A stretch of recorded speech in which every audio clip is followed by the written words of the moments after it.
Não, a psicologia ela pode auxiliar muito para criar essa mentalidade vencedora.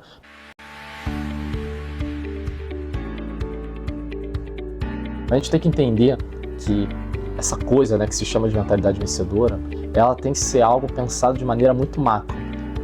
E nisso você tem que ter alguns pontos que são interessantes, né? Você tem que ter uma política organizacional bem forte, e junto com isso você tem que ter uma liderança dentro de campo que esteja caminhando junto. Por que, né, dessa coisa da organização?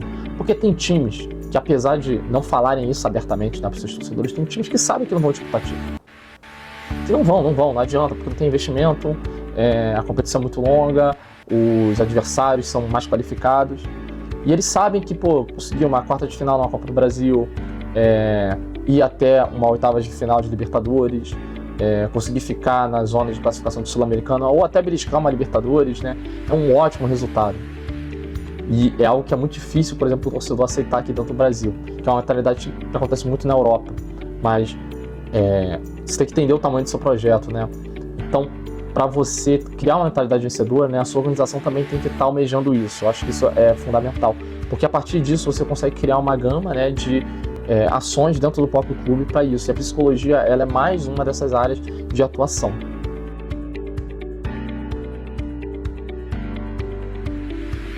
Então você pode trabalhar muito com a motivação dos atletas, você cria estratégias dentro ali de dinâmicas de grupo, você cria uma série, né, de situações para justamente estar estimulando os atletas para produzir motivação, para produzir um propósito para eles conseguir esses objetivos. Por isso que é até muito difícil você engajar atletas para competições menores, né, como Recopa, Supercopa do Brasil, porque aquilo tem que ter um certo nível de significado. Eu achei muito interessante, né, dois fatores, né? Essa Supercopa do Brasil, o Flamengo me parecia muito mais motivado, porque os atletas, né, já viam, né, vindo de derrotas para o Botafogo, então era muito importante para eles fazerem aquilo, né? Enquanto o Botafogo teve outros motivos que podem explicar, né, entre eles a própria preparação física do desempenho abaixo. Então existe um propósito ali para o Flamengo, tá muito motivado. O Racing também, o Racing eu acho que nunca tinha ganho uma Recopa e queria muito fazer isso. Então conquistar títulos está muito ligado à questão do propósito, você produzir um propósito para aquilo. E nisso a psicologia ela é muito aderente, mas claro, isso também pode acontecer se o técnico permitir, porque o psicólogo ele tem um papel de suporte dentro de uma equipe de futebol. Ele pode trazer estratégias, né? Muitas vezes treinadores, como o próprio Arthur Jorge, o Paulo Ribeiro, enquanto estava trabalhando no Botafogo, já falou em entrevista que, por exemplo, o Arthur Jorge ele perguntava, né, como que a gente pode fazer ações, né, por exemplo, para mitigar o cansaço, né, de muitas viagens, jogos muito estressantes. Ele falava isso com o Paulo.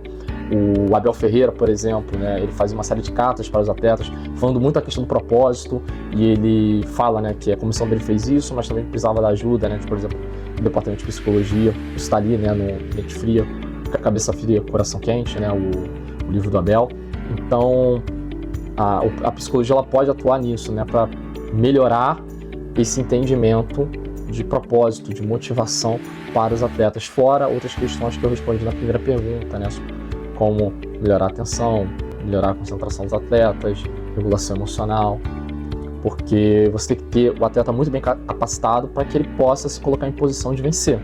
Você só vence se você se prepara. O treino é uma continuidade do jogo, e o jogo é a continuidade de um treino.